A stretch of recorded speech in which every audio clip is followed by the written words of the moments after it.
Welcome to The Explainer. Today we're diving into the absolutely wild story of Air Transat Flight 236. You know, what started as just another red-eye flight over the Atlantic, well, it turned into one of the most unbelievable survival stories aviation has ever seen. Okay, so just picture this for a second. You're on a massive 200-ton Airbus A330. It's the middle of the night, you're flying high over the pitch-black ocean, and everything feels totally normal. Just another flight. And then, silence. That constant reassuring hum from the engines, it's just gone. In an instant, this incredible piece of machinery becomes totally powerless. It's now nothing more than a giant 200-ton glider. And where is this glider? It's over the middle of the Atlantic Ocean. There is literally nothing below but thousands of feet of freezing dark water, no lights, no land, no runway.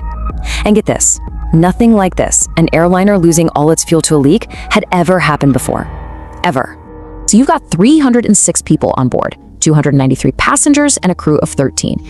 Every single one of them is now caught in this nightmare scenario. And the craziest part? They have no idea that the real cause of this crisis was a ticking time bomb set in motion more than a week before they even got on the plane. So the big question is, how on earth did we get here? How does a modern, state-of-the-art airliner just run out of gas over the ocean on August 24th, 2001? To figure that out, we need to wind the clock back. All right, so up in the cockpit, the pilots are seeing some weird stuff. The instruments are showing some strange oil readings, and the fuel seems to be imbalanced between the wings. Now, you gotta understand, their first thought isn't, oh no, we have a leak. It's, must be a computer glitch. A massive fuel leak just seemed, well, impossible. But nope, it wasn't a computer glitch. The real problem was a mechanical one, a mistake made 9 whole days earlier during maintenance. And it was a mistake that nobody caught. So here's how it all started. On August 17th, they find some metal chips in the right engine's oil system. That's bad news. It means they have to replace the whole engine, and fast. The clock is ticking. So they get a loaner engine from Rolls-Royce, and the mechanics get to work that night, completely unaware that they were about to set the stage for a near disaster. Now, the heart of the problem was something so small. It was a mismatch. That phone charger analogy from earlier, it's perfect. The loaner engine was a slightly older model, and its parts for the fuel and hydraulic lines were just a few millimeters different from the newer system on the plane. We're talking tiny, almost invisible differences. So, the mechanics hit a snag. The new engine's fuel tube didn't quite fit with the plane's hydraulic pump.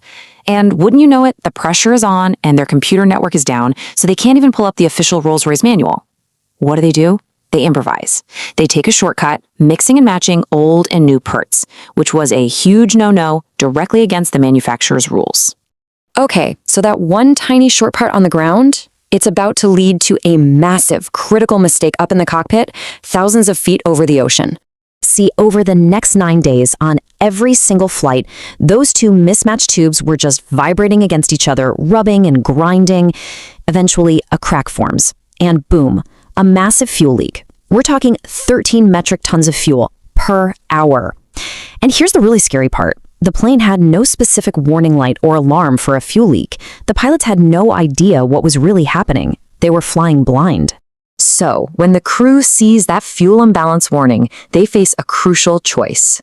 Do they pull out the physical checklist, which, by the way, has a specific warning about this exact situation, or do they just go from memory? Well, they went from memory. They followed the standard procedure, opening a valve to move fuel from one wing to the other to balance things out. But what they actually did was pump every last drop of their remaining fuel directly into the engine that was leaking. They basically fed the fire. And then at 6:13 in the morning, it happened. The right engine just flames out. They're down to 1, but the fuel is still pouring out. And sure enough, just 13 minutes later, the left engine sputters and dies. Silence. The giant jet is now officially a glider. And where are they? They are 144 kilometers, that's almost 90 miles, away from the only possible place to land, a small military airbase on the Azores Islands, a tiny little speck in the middle of a massive ocean. Back in the cabin, the lights go out. There's this eerie, unnatural quiet. The flight attendants start preparing everyone for a water landing, a ditching. And look, this is incredibly dangerous. You might survive the initial impact, sure, but then you're dealing with hypothermia and drowning in the freezing Atlantic at night. The odds are not good. For the people on board, it was pure terror. Imagine being told to find and put on a life vest in total darkness, with instructions you might not even understand. Some passengers were thinking about documentaries they'd seen of crashes. They were preparing to die. Others were trying to stay hopeful, literally planning their swim to an island they couldn't even see. For 19 minutes, think about that, 19 whole minutes, Captain Robert Pichet did something that should have been impossible. And here's the twist. He was an experienced glider pilot. He used that skill to somehow pilot this 200-ton beast with no engine power, guiding it on wind currents alone. It's still the longest powerless glide of a commercial jet ever. At 6:45 a.m., they hit the runway. And I mean, hit it. The plane slams down hard, tires burst, metal scrapes, sparks are flying everywhere, but it works. Against all odds, every single person, all 306 of them, survived. It's an absolute miracle. So right away, Captain Pichet is a global hero, right? As he should be. But then the story gets complicated. The media digs up his past and reveals that he'd actually served jail time for drug smuggling years before. That, plus the airline getting hit with the biggest fine in Canadian aviation history, really threw a wrench into the whole miracle narrative. So, when you look back, it becomes clear this wasn't about one single mistake. Not at all. It was a whole chain of them. Safety experts have a name for this. It's called the Swiss cheese model of accident causation. Here's how it works. Think of every safety procedure as a slice of Swiss cheese. Each slice has holes in it. Those are potential weaknesses. Usually the slices are stacked up so the holes don't align.